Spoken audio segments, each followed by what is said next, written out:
Kembali di Kompas Petang bersama saya Friska Clarissa. Saudara Wakil Presiden Ma'ruf Amin memberangkatkan 445 calon haji dan 4 petugas haji dari Bandara Juanda Sidoarjo, Jawa Timur ke Tanah Suci Mekah pada Sabtu pagi.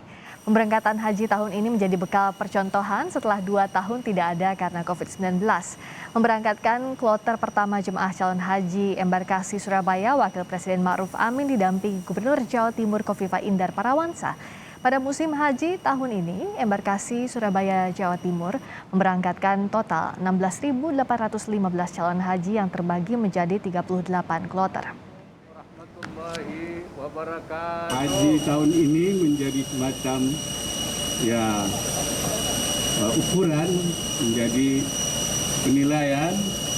Kalau ini semua berjalan dengan baik, insya Allah tahun depan normal kembali seperti sedia kala.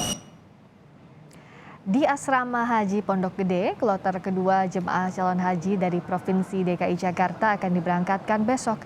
Jemaah calon haji mempersiapkan kelengkapan dokumen seperti paspor, surat kesehatan hasil negatif COVID-19, dan dokumen kesehatan lain.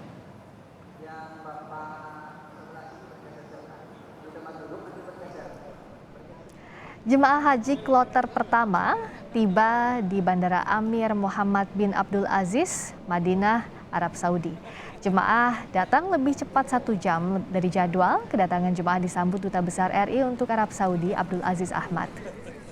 Cerita lebih lengkap tentang kedatangan jemaah haji akan disampaikan jurnalis Kompas TV Nitya Anissa. Nitya, Assalamualaikum. Selamat sore waktu Jakarta. Semoga sehat ya. Nitya, jemaah haji kloter pertama baru tiba di Madinah. Apa saja yang dilakukan para jemaah sejak tiba di Madinah? Waalaikumsalam warahmatullahi wabarakatuh. Friska, saat ini karena Jakarta lebih awal 4 jam ya, jadi di sini masih siang. Di belakang saya ini adalah kloter kedua. Jadi kalau di gelombang pertama yang tiba hari ini total ada 7 kloter. Kloter pertama tadi tiba sudah pukul 8.58, 1 jam lebih awal dari jadwal kedatangan yang seharusnya. Dan mereka semua sudah menuju ke hotel masing-masing di sektor 1, begitu dekat dengan Masjid Nabawi Madinah. Jadi jemaah ini bisa sering-sering untuk beribadah. Nah, kalau yang di belakang saya ini sebagian dari 393 jemaah asal embarkasi Jakarta Pondok Gede. Kalau yang pertama dari embarkasi Solo, 358 sudah semuanya ke hotel. Kalau yang di belakang saya sebagian, dan seharusnya kira-kira 30 menit lagi sebenarnya akan tiba atau sudah tiba begitu ya di Bandara Amir Muhammad bin Abdul Aziz ini di Madinah. Sudah tiba kloter ketiga, yaitu 393 jemaah dari kloter Jakarta Bekasi. Nah, dari total 7 ini semuanya akan melewati proses yang sama. Ada 4 jalur sebenarnya kedatangan jemaah di terminal atau Bandara Internasional Madinah. Salah satunya adalah terminal haji, di mana ketiga kloter hari ini sudah melewati mulai dari proses imigrasi, kemudian bea cukai untuk menunggu bagasi, sampai akhirnya dibawa ke pavilion. Nama pavilion ini adalah pavilion keong, karena kalau dari luar kelihatannya seperti cangkang keong begitu, Friska. Nah, semuanya menunggu di belakang, ada beberapa yang dicek kesehatannya, ada pula yang kemudian mengabari keluarga, kondisi mereka semuanya alhamdulillah sehat-sehat.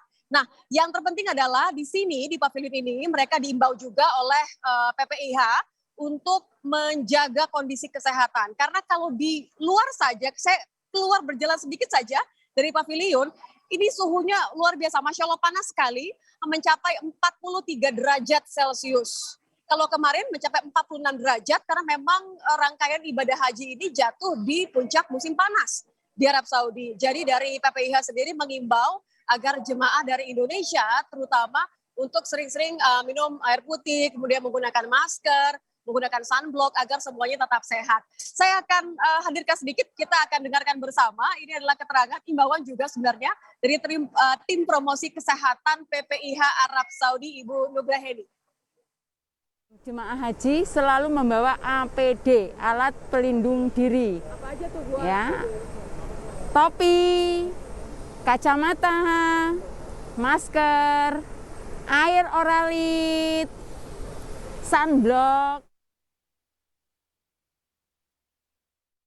Ya, itu caranya unik sekali ya, Friska, karena tidak hanya menggunakan pengeras suara untuk memastikan bahwa jemaah ini mendengar imbauannya, tapi mereka bahkan menggunakan posternya. Jadi digunakan di badan, kemudian mereka berkeliling untuk menarik perhatian jemaah supaya jemaah tahu cara yang paling tepat untuk menghindari dari sengatan panas atau heat stroke. Ini adalah catatan yang sangat penting sekali karena memang Kementerian Kesehatan juga menargetkan ada pengurangan jumlah kematian jemaah haji Indonesia tahun ini. Itu harapan dan juga target yang besar sekali, mudah-mudahan bisa terpenuhi. Artinya mereka yang berada di belakang saya ini kalau Anda bisa melihat sudah memulai proses perjalanan menuju ke hotel. Mereka akan didorong untuk menggunakan bus ke hotel-hotel yang berada di wilayah Markaziyah. Markaziyah ini adalah wilayah yang begitu dekat dengan Masjid Nabawi seperti yang saya katakan di awal tadi. PPIH, pemerintah Indonesia sudah menyiapkan hotel-hotel, totalnya ada sekitar 29 hotel, berada di wilayah Markaziyah dengan jarak yang tidak lebih dari 500 meter dari Masjid Nabawi. Jadi jemaah haji Indonesia cukup melangkah saja, cukup berjalan kaki saja untuk bisa beribadah sepuas hati di Masjid Nabawi. Doanya tentu semua sehat dan bisa melangsungkan ke Mekah untuk proses wukuf di Arafah menjadi haji yang mabrur nanti. Saya kembalikan ke Anda, Friska. Amin. Suhu di sana panas tapi insya Allah tidak akan mengurangi kehusyuan ibadah dan juga kesehatan para jemaah di sana. Terima kasih Nitya dan jemaah haji Indonesia, semoga sehat senantiasa. Terima kasih atas laporan Anda.